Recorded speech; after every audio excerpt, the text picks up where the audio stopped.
good, y'all? We back on Planet Rell, and we have Batman, the final chapter of the Failsafe arc. Let's get into it. So Bruce is still out in space, and he's 240,000 miles away from Earth. And Failsafe destroyed all the ships that Batman could have gotten away with. And side note, for the other videos that I made about Batman, if you haven't watched them, I'm gonna put the link in the description so y'all can watch them. And now we see his O2 levels are at 4%, leaving him 14 minutes left of air. And he sees a ship, and he uses his grappling gun to push him towards it. And he takes the supplied oxygen that ship had, and it gives him 12 hours and 17 minutes. And he has to use that wisely. And now he takes that ship's booster to head to Earth. And he knows that he can't head back to the moon because he knows Failsafe will be there. And with the booster, he can't use it for more than 4 seconds because he will pass out. And I thought he was going to be able to use the booster like just hold it and head on home. But nah, he got to use it in repetitions. And after 60 bursts, he said he should be able to get up to 40,000 miles per hour. But since he has limited oxygen, he must aim precisely. Now like 30 minutes go by and he's making progress getting closer to Earth, but it starts to wear on him. And his O2 levels were at 91%, leaving 11 hours and 46 minutes. And now it's at 26% with 3 hours and 15 minutes left. And he's been using the booster in repetitions how he said he had to. And as y'all can see, he was turning around the booster. And now he's using the booster to decelerate. And the deceleration hurts just as much as acceleration. And now he continues to use the repetitions because if he uses it for too long, he will pass out. But guess what happens? He passed out. And he wakes up with the O2 level of 12%. And that leaves him with 2.5 hours of air. And now I think he passed out again, or the time might be just going down fast since he's heading closer to Earth. But the time remaining is 1 hour and 2 minutes, so he must have passed out again. And now Batman cuts the line to the oxygen because it's getting too hot, and then out of nowhere, it explodes. And now he has nothing to help him land safely on Earth. Then he takes a laser and cuts the trunks off his suit, and he uses it as an oxygen mask. And his suit can withstand the heat because it's made of a certain fabric, but the oxygen mask can't, so he has to hold his breath the entire time there. And now as he's closer to landing, he uses his back cape to slow himself down, but he has to use restraint on that as well or his insides will collapse. And when he gets closer to the ground, he braces himself. And when he lands, he hits the ground like a meteor. And somehow Batman manages to survive, but it's because he's Batman. And he gets up, ready to fight because he knows that Failsafe is on his way. And Batman knows that he can stop him. And now we see Superman has woken up and he starts to get out of his healing chamber. And Tim runs over and tells him like, bro, your solar treatment wasn't even done yet. But Clark tells him that he heard Bruce. Then we see Bruce walking in and he says he needs access to Clark's workshop. And if you didn't know, they're in Superman's Fortress of Solitude. And Tim reminds Bruce like, yo, didn't you want me to keep him away from you? And he asks him what happened and Bruce tells Tim that he fell from the moon.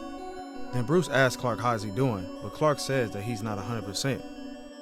And since Clark is getting closer to 100%, Batman says that he needs Clark to buy him some time. And Bruce is going to use that time to end this fight once and for all. And now we see Failsafe has followed Batman and he's walking through the snow. And then Clark comes out of nowhere in an armored suit to fight Failsafe.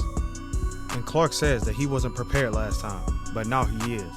And Failsafe says we'll see while he tries to stab Clark with a kryptonite sword. Then Failsafe gets stolen by Clark. He got sent straight into a mountain. And now Superman runs up on Failsafe. And then Failsafe says he knows everything about Superman and the things he don't even know about himself. And when I was reading it, I'm just wondering where he was getting at with this. And he says Kryptonians are just like humans. They have pressure points. And since Failsafe touched Superman's pressure points, it causes his laser eyes to shoot into the mask he had on, and they got directed back to his own face. Then his face mask breaks because of it. Then Failsafe says Clark is a good friend, and he gets up and grabs the shard of kryptonite. And I'm just like, what is he finna do? And now we back at the Fortress of Solitude, and Batman and Robin are coming up with a plan. And Bruce tells Tim everything he did and used to stop Failsafe.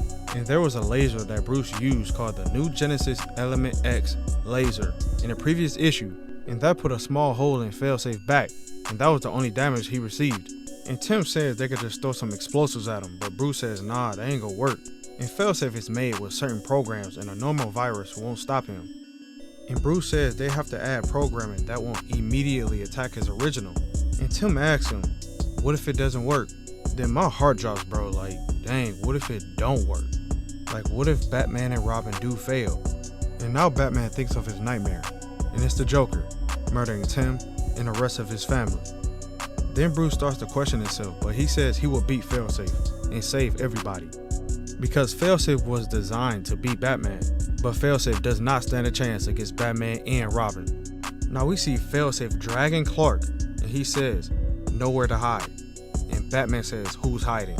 And Batman and Robin take off towards Failsafe to fight him and defeat him. And as they're about to fight, Batman starts to think of the teamwork that he's had with all of his Robins. He said that Nightwing always went off the book and Jason just hated practicing it. But Tim, he loved it, and he knew that him and Tim will have each other's backs. And Failsafe starts to beat them up, but Batman says this time around it's different. They're not fighting prisoners or villains. But Batman says they're up against himself. No restraints or weaknesses. And Batman jumps over Failsafe, adding a programming chip. And that causes Failsafe to go frantic. And the additional programming he added to Failsafe was compassion. And he says he may be the Dark Knight, but he still cares. And now Failsafe does as well. And Failsafe spirals out, but he comes back to his normal self. And he knows he needs to eliminate Batman. And now Batman and Robin realize that the extra programming did not work. And now Tim is trying to convince Failsafe to stand down. And Bruce says it's too late because Batman is like everybody else. He survived everything until he didn't. Then he thinks about his nightmare and he remembers it. Then he looks to Tim and tells him it's okay. And he gets cut off with his next sentence because Failsafe blasts him with a laser. And Batman is gone. And now Tim says that Failsafe should have had compassion. But Failsafe says that was compassion. And now Failsafe leaves because Batman is eliminated and his program has ended. And Tim just sits there and distraught. Now, we end this issue and we see Batman's body laying on the ground. But is he alive or is he dead? And what did that laser blast really do? Find out on the next episode of Batman.